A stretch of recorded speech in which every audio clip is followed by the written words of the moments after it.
Amis chers internautes de Seneweb TV seneweb.com ñu ngi leen di nuyu di leen jaajëfal di leen dalal ci seen entretien spécial tey nag ñu ngi dalal directeur Budget Sénégal monsieur Samb monsieur Samb ñu ngi lay dalal. maa ngi lay nuyu maa ngi lay fay Mati di nuyu say internautes di nuyu say téléspectateurs. D'accord. Par ailleurs, vous êtes spécialiste en gouvernance démocratique et transparence budgétaire. Absolument. Par ailleurs, membre à part donc du mouvement Aar Sunu Élection. Donc bëggoon neen nga ñëw tuuti ci mouvement boobu la nga xam ne depuis lors mu ngi taxaw temb ci Aar Sunu Élection. Bon Aar Sunu Élection c'est plateforme la boo xamante ni dafa dajale yu ñuy woowee ay organisation yoo xamante ni dañu jóge ci société civile am beneen partie boo xamante ni mi ngi doon ay organisation professionnelle notamment syndicats yi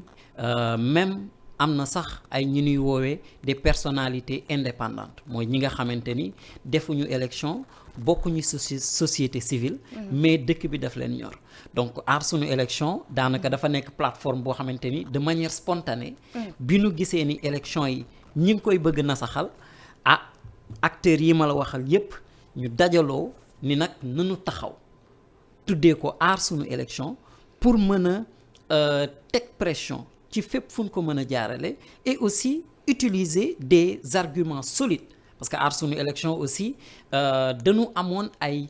experts yu nekk ci biir des universitaires des experts en élection ñu taxaw xeex ko et je pense que avec toute la modestie Aar Sunu Élection bu fekkee ni dem nañu ba ñu naan ginnaaw suba la ñuy def élection Aar Sunu Élection joué nañ ci rôle bu déterminant bu am solo et là liggéey bi daanaka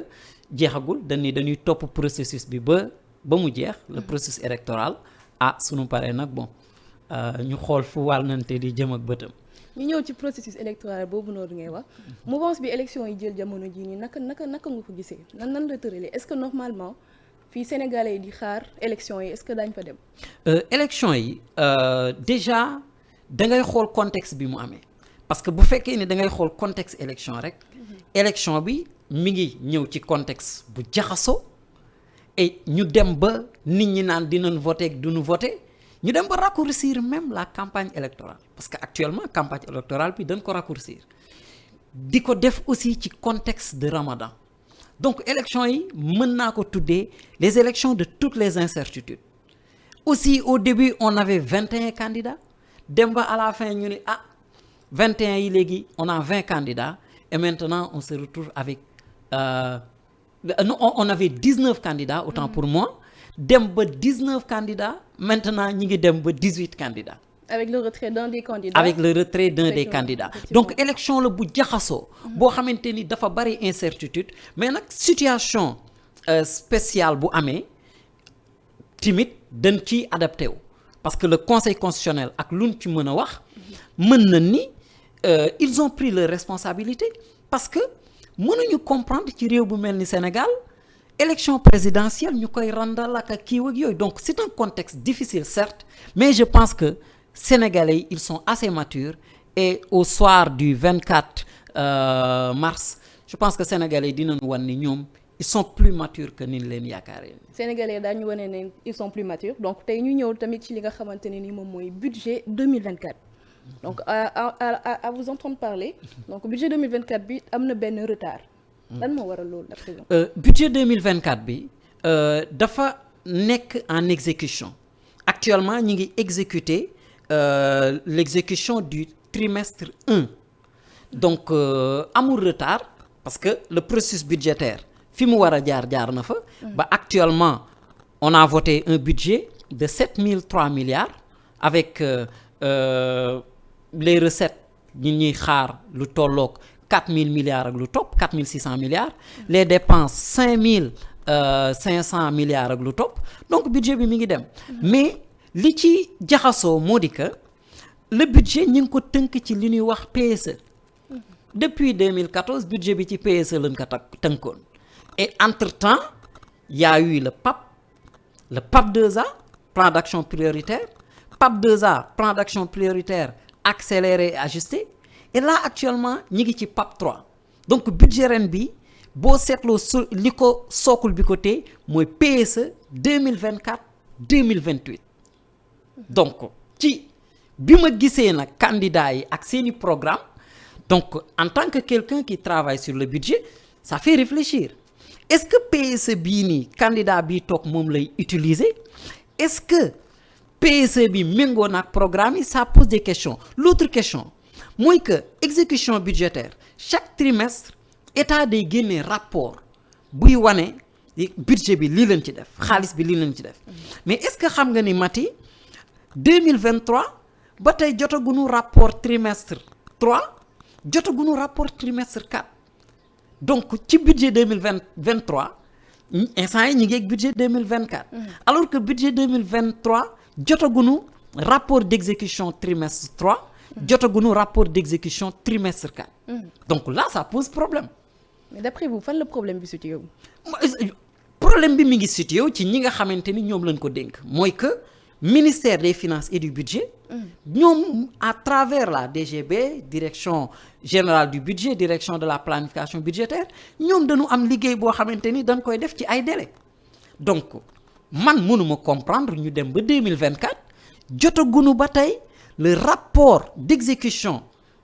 du budget du trimestre 3 et du trimestre 4 ba pare nga ñëw indi beneen budget bu 7000 milliards teg ko et nii trimestre 1 bu 2024 day waaj a jeex ñu war a dem ci trimestre 4 yépp dafa jaxasoo parce que budget loi de finances initiale moom la ñu voté loi de finances initiale bu nu demee ba nga xamante ni changement dafa am par exemple le président bi nu fal bu demoon ba war a defaat ay changement day delluwaat assemblée nationale voté lu ñuy woowe loi de finances rectificative suñu demee ba ca kanam a kanam ñu def loi de règlement mooy lii la ñu def est-ce que xam nga ban loi de règlement lañu doon voté bi nu mujj voté c'était le loi de règlement bu 2021 ça veut dire que lépp dafa jaxasoo donc actuellement ñi ngi xaar parce que on parle de transparence budgétaire xaalis bi fan la dugg élection yi nii mais budget bi da ci dugg que lépp les recettes fiscales recettes non fiscales Sénégal pétrole ak gaz bi ñuy wax commencé guñ ko utiliser donc on vit de recettes la ñuy utiliser les recettes fiscales non fiscales ak les dons recettes externes mais bu fekkee ni yow mi citoyen amoo visibilité par rapport aux données budgétaires ça pose problème même ñun ñii di organisation yii di ci liggéey parce que on peut pas travailler avec des données yoo xam dañ koy inventer ñun données bi ñu jox dafa nekk donnée boo xam dafa war a jóge ci ministère des finances ak direction générale du budget pour mën ko simplifier pour askan wi mais j'avoue que y a beaucoup de choses à revoir en matière de délai en matière de données y a beaucoup de choses yu nu war a xoolaat ci sama xalaat. D'accord donc économiquement parlant li nga xamante ni moom mooy retrait d'un des candidats en l'occurrence Cheikh Tidiane Dièye donc ban impact selon vous la war a mën a am ci lii de ci élection yi. Le retrait d'un des candidats effectivement day am impact économique parce que élection yi les candidats c'est l'État à travers la direction générale des élections dafa am ay dépenses yu énormes yu ñuy def yu énormes chaque candidat nga foog ni seen photo yii nii dañ koy tirer c'est des frais de tirage yoo xamante ni mi ngi génn ci say impôt samay impôt keneen ñu koy tirer xamoo ni même avant ñuy wax ci candidat même élection bi nu randal dafa am impact économique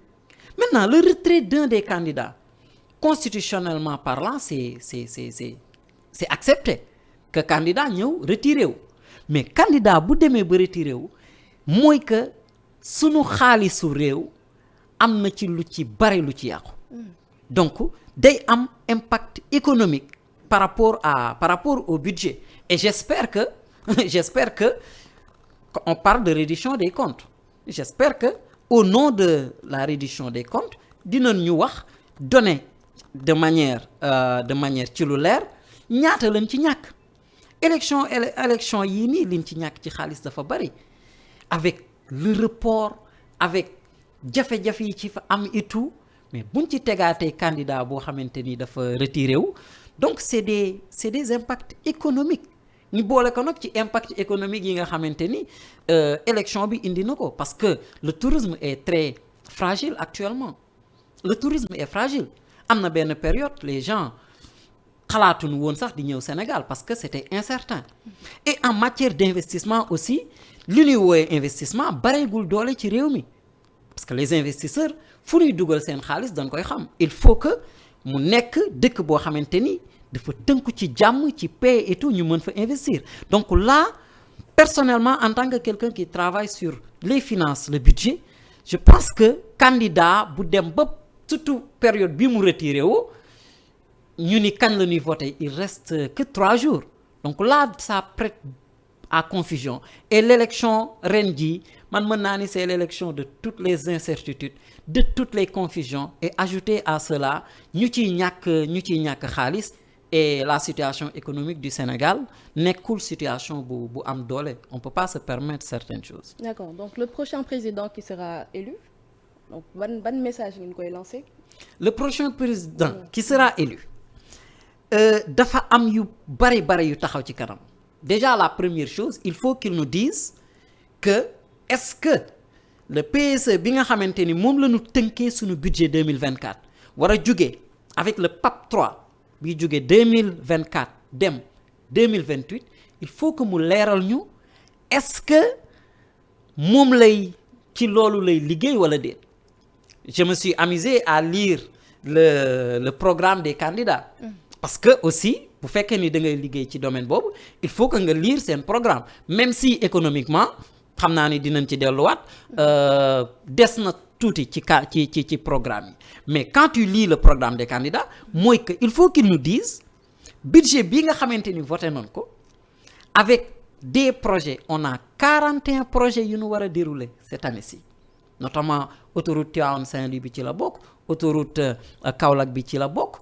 4 stades yu ñu fi war a defar ak beaucoup de programmes donc est-ce daf ñuy wax est-ce que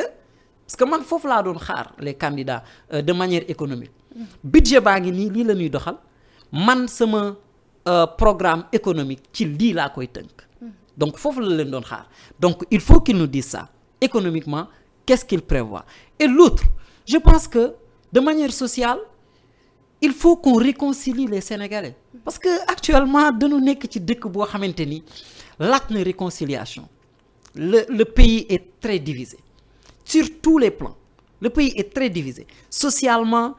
politiquement c'est un pays divisé donc c'est un président boo xam ne ñi ngi xaar bu ñëwee bu réconcilier nit ñi mais aussi économiquement on est très fragile lire nga rapport ONU bi mujj génn avec sunu position bi nga xamante ni am nañ ko c'est pas une bonne position pour un pays donc le prochain président je pense que li tubaab naan pain sur la planche